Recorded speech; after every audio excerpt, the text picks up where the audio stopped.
¿Cómo le va? Buenos días. Ayer el gobierno jugó la segunda etapa de su proyecto electoral. Hubo un episodio que muy pocos observan y que fue la presencia del jefe de gabinete en el Parlamento, donde con cruces muy fuertes con diputados esencialmente del kirchnerismo, puso de relieve el proyecto de la mesa chica del PRO, que ni siquiera es el proyecto de Cambiemos, sino de la mesa chica del PRO, que este programa revelara hace ya un tiempo, y que es la elección de los enemigos electorales del gobierno de Mauricio Macri. El presidente y su mesa chica han determinado dos enemigos esenciales: el kirchnerismo tribunalicio, es decir, aquellos que están recargados de cuestiones judiciales, para lo cual tienen un aliado fundamental que es el Grupo Clarín, y por el otro lado, la búsqueda de los enemigos constante y permanente que tienen mala prensa, que son mal vistos por la sociedad, que es la dirigencia sindical. Elegidos los dos enemigos, y en una situación casi de egoísmo, mandaron a María Eugenia Vidal, la que mejor marcaba, la que mejor posicionada estaba políticamente dentro de lo que son los proyectos del PRO, porque no podían aceptar que María Eugenia Vidal midiera más que Macri. Y la mandaron al sacrificio, entre comillas de sacrificio, político, para que se pintara la cara y se pusiera firme contra los docentes.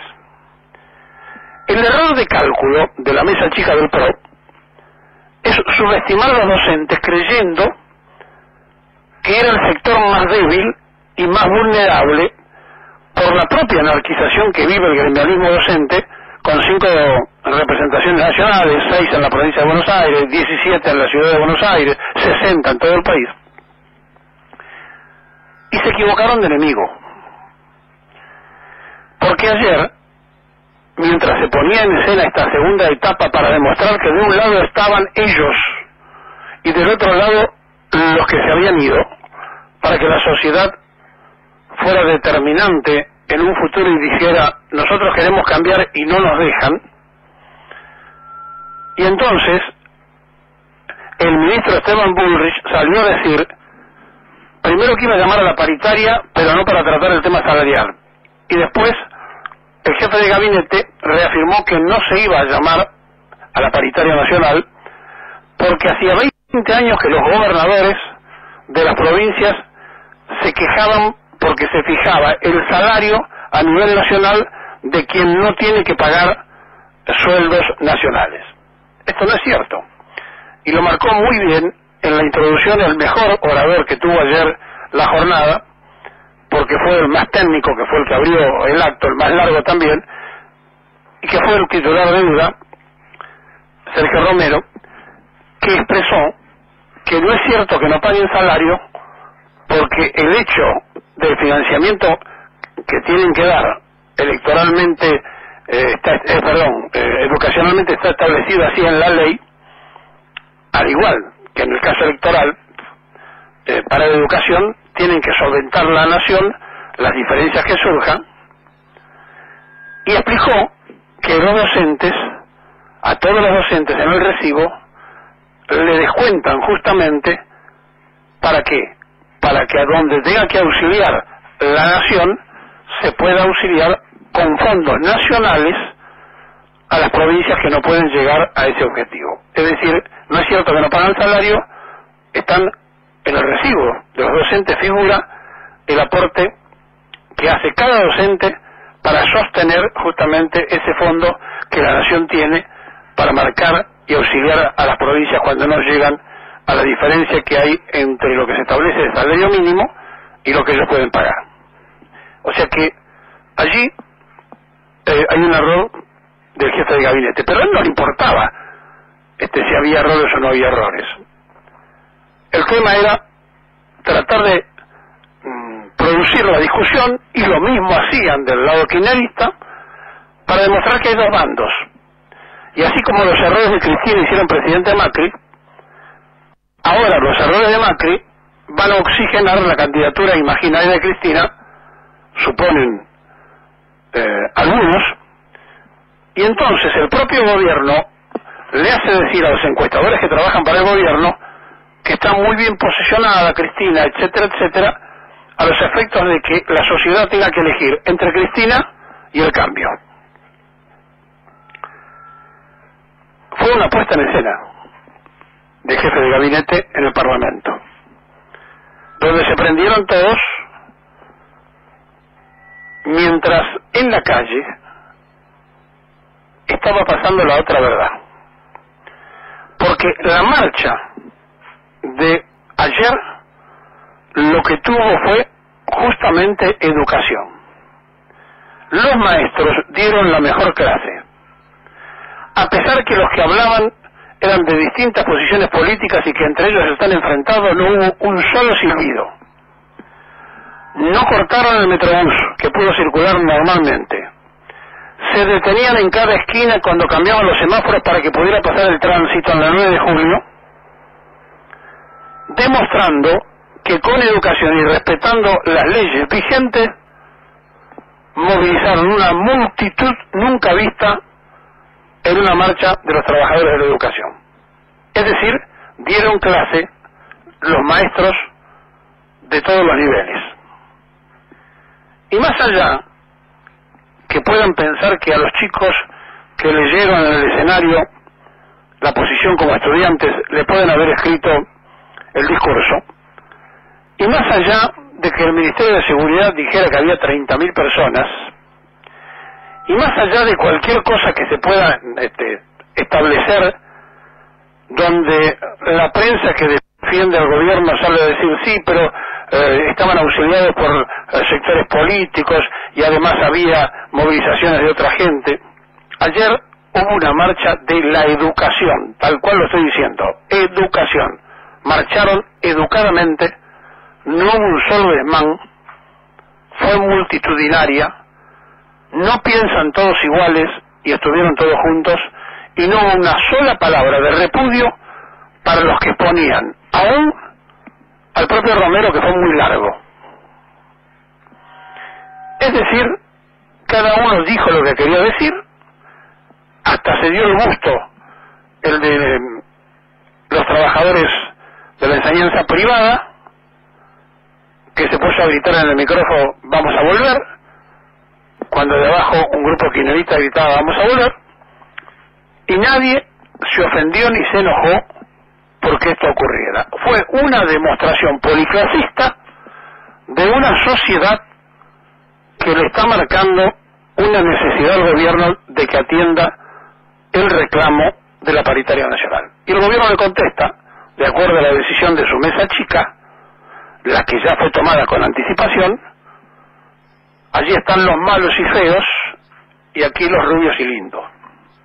No va a haber paritaria, nos vamos a endurecer con los maestros que son los más blandos, y se están equivocando. Y se están equivocando porque el gobierno está poniendo de rehenes a los chicos que dice querer atender. Y entonces, en el medio de esta disquisición, y en el medio de tanta confusión, simplemente buscando un poco los archivos, uno encuentra algunas perlas, como por ejemplo para que Esteban Bullrich pudiera escuchar, para que se diera cuenta de algunas cosas del país, que no conocen, porque a lo mejor no vivieron, pero tampoco se preocuparon por saberlas. También la solución económica, política y social permitieron encarar una reforma cultural en el país. Eso permitió también dar acceso popular a la universidad. Normalmente en la República Argentina en nuestra época había 4 millones de población estudiantil. De esos 4 millones, solamente 300.000 hacían los estudios secundarios. De manera que de la escuela primaria, que era obligatoria, a la enseñanza secundaria, ya había un descarte de 3.700.000 muchachos. De esos 300.000 iban a la universidad nunca más de 100.000 en todas las universidades. De manera que ya en esa etapa había otro descarte de 200.000.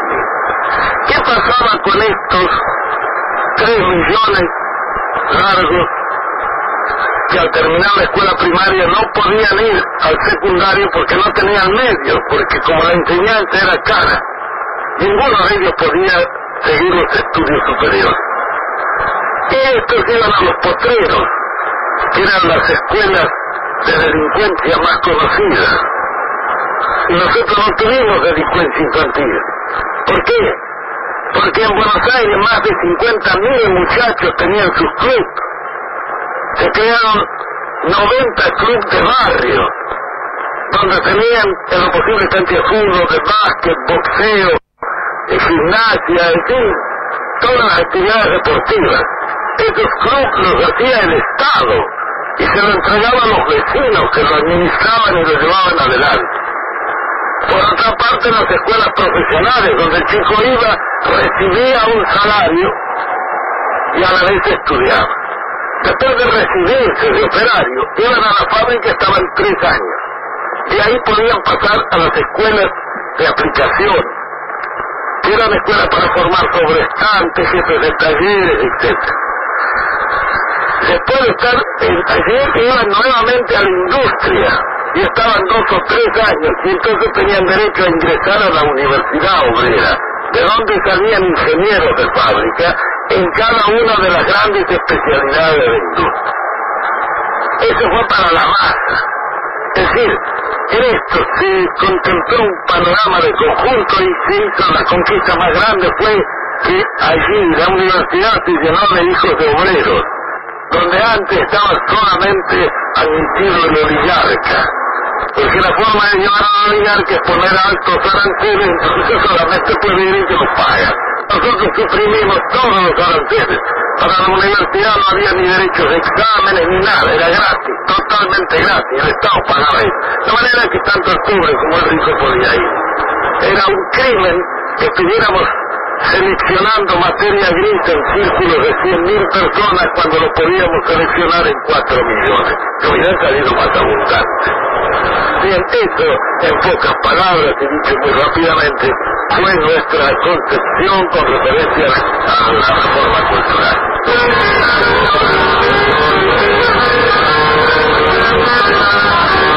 General, ¿cómo sintetizaría usted la obra de gobierno en lo que hace al desarrollo global del país? Bien, todo este proceso podrán discutirlo, pero lo que no pueden discutir son los números.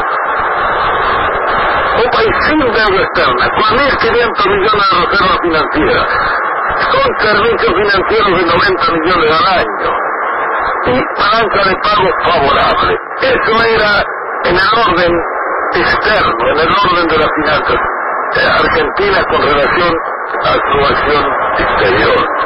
En la organización de la economía,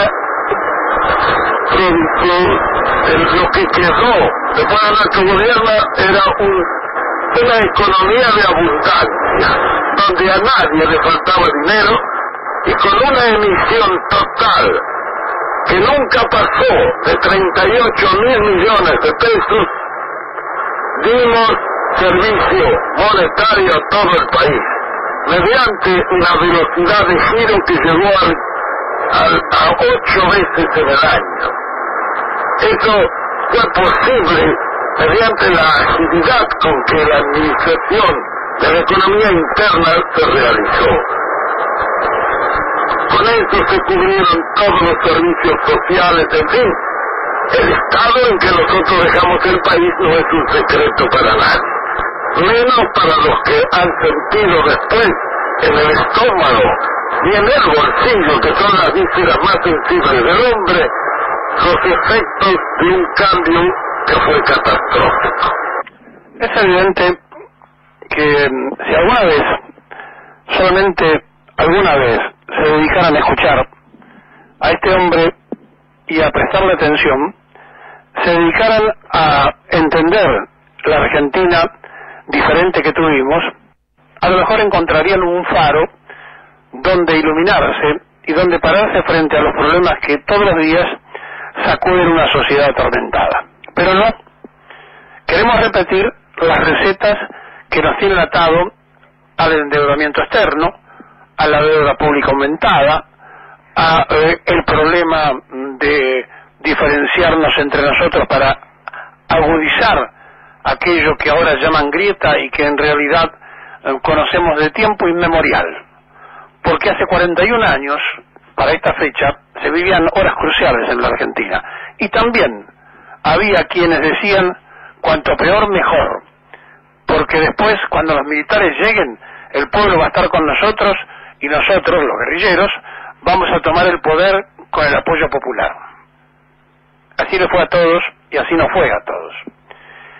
Entonces, cuando ayer el jefe de gabinete hace la segunda etapa del plan, que le expliqué muchas veces, ya tiene enfocado al dirigente sindical como uno de los enemigos y el otro enemigo es, en este caso, en su primera etapa el docente, objetivamente lo que buscan es derrotar el hecho de no llamar a paritaria para sentar precedentes de la flexibilización laboral. Es decir, para que nadie después diga que es obligatoria la paritaria. Y lo más triste de esto es que cuando el jefe de gabinete le contestó a Recalde que no mientan más porque el artículo 10 no llama a conciliación sino a un contrato de partes, a un acuerdo de partes, Recalde, abogado de años y años laboralista, tendría que haberle dicho simplemente que esos contratos de partes se ponen cuando discuten el empleador y el que da empleo, es decir, el empleado y el empleador. No lo dijo, porque estaban enfroscados en decirle los errores del gobierno y el jefe de gabinete en marcarle los errores de los que se habían ido. Es decir, ambos trabajan unos para otros. Los errores del kirchnerismo trajeron al macrismo, lo que el macrismo hace como gobierno, traen otra vez el resurgimiento de los que se fueron. Entonces quieren marcar esa instancia que la Argentina está o con el kirchnerismo o con el macrismo o no tiene destino. Y entonces hay que elegir a los buenos y rubios en contra de los negros y feos. Y estamos en esa situación tan complicada y tan difícil mientras nadie se ocupa de otros datos que deberían ser mucho más influyentes y prestarle nosotros mucha más atención, como algo que en las últimas horas se conoció cuando el Instituto Bilde, que es un instituto que depende de Naciones Unidas, hizo un estudio acerca de lo que se considera la evasión tribunalicia, la evasión fiscal, la evasión legal, o sea, la evasión por todos los medios, o sea, que evaden pero no son sancionados, de las grandes corporaciones mundiales. Y se calcula que evaden anualmente 500.000 millones de dólares. Hasta allí, una noticia que no tendría mucha influencia sobre nosotros.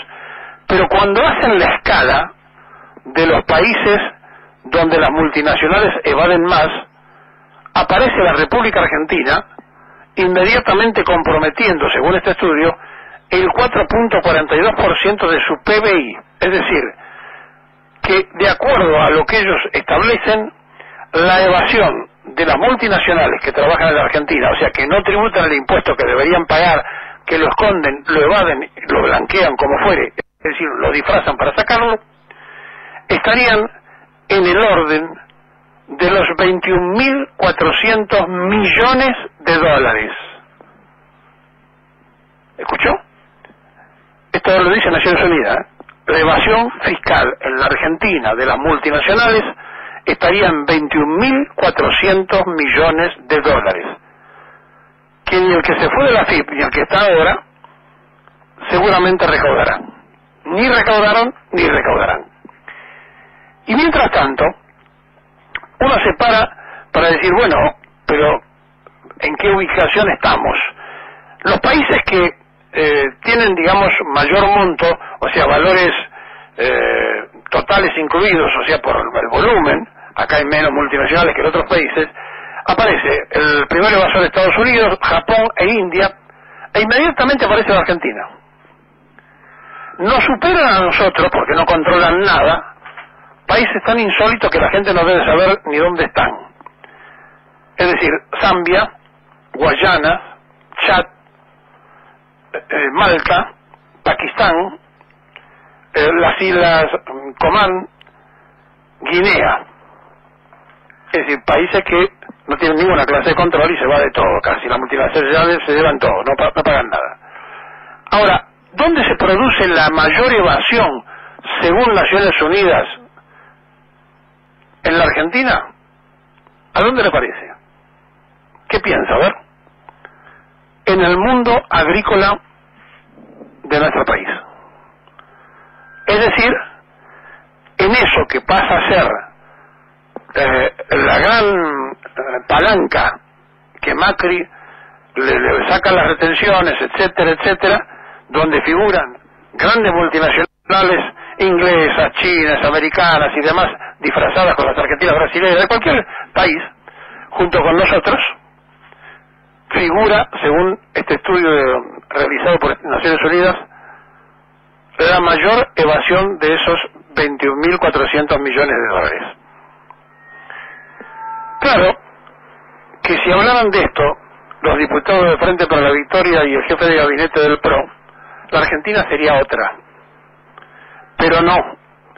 Ellos están empecinados, o estuvieron empecinados ayer en el Parlamento, en hacer su show, mientras afuera la sociedad marchaba en silencio, preocupados, y además sabiendo que cada uno de los que marchaba les va a faltar 600 pesos en el bolsillo porque les van a descontar el día. Es decir, no marchaban llevados por el choripán, arriados por un puntero, subidos a un micro porque los empujaban. Estaban conscientemente por todas las calles de Buenos Aires, vinieron del país los que pudieron llegar del interior y se expresaron en la marcha de la educación. El gobierno del PRO sigue diciendo que no va a haber paritarias. Los parlamentarios están preocupados en otras cosas. Mientras tanto, Naciones Unidas dice, de la Argentina las multinacionales evaden 21.400 millones de dólares anuales. Casi el PBI. Casi, diríamos, el déficit fiscal que tenemos. Entonces, si uno se para frente a estas noticias y frente a estas cosas, tiene que entender que no se habla de lo que hay que hablar. Y por eso, cuando a Perón le preguntaban su observación sobre la educación o sobre la cultura, él hablaba de cómo la oligarquía tenía nada más que un sector que llegaba a ser doctor para manejar, como decíamos ayer, a una mayoría que no llegaba a tener la instrucción debida. Bueno, se está queriendo lentamente hacer que sea difícil estudiar en una sociedad donde la soberbia de todas partes está terminando de destruir un sistema que fue ejemplo en el mundo y que en 1955 se empezó a desquiciar y que mañana se cumple el aniversario de la segunda vez que terminaron de destrozar a las posibilidades nacionales. Porque mañana, cuando todos marchen para repudiar la dictadura, muy pocos van a ser conscientes del rol y el protagonismo que tuvieron en aquel tiempo y en aquel momento, incluyendo los que cantaban la marchita, para que se produjera esa situación y para que termináramos como terminamos. Por eso, si la mesa chica del PRO eligió a los docentes porque eran débiles para flexibilizar el trabajo, me parece que se equivocaron. Me parece. Y si ellos creen que flexibilizando y haciendo mano de obra barata en un país donde no han podido controlar la inflación, y eso no tiene nada que ver ni el obrero ni el empresario, sino los que administran el gobierno y el Estado, si imaginaron el 25% y llegó el 41% el año pasado, ¿por qué suponen que la sociedad le va a creer que ahora va a bajar por arte de magia? Estamos mal porque no tratamos de desarrollar las cosas que importan, porque no vamos a buscar a los evasores que tenemos que ir a buscar de las multinacionales, a los que le damos todas las concesiones. Y cuando hay un lápiz ligero para sacarle los impuestos a las mineras, las retenciones al agro, sin importarnos a quién beneficiamos, y el mismo lápiz lo escondemos para ofrecer nada más que un miserable 18% en la provincia de Buenos Aires en cuotas, en 4 cuotas, y mejorarlo ofreciendo un 19% en 3 cuotas y la última pagarla en enero del año que viene, es evidente que ellos, con su teoría de buscar como enemigos al kirchnerismo tribunalicio y al movimiento obrero y a sus dirigentes, han decidido pintarse la cara y declarar la guerra. Ahora, muchachos, para hacer la guerra hay que tener no solo armas, sino tropa. Y ustedes están en pelotas en las calles, no tienen militancia, y esto le puede costar muy caro.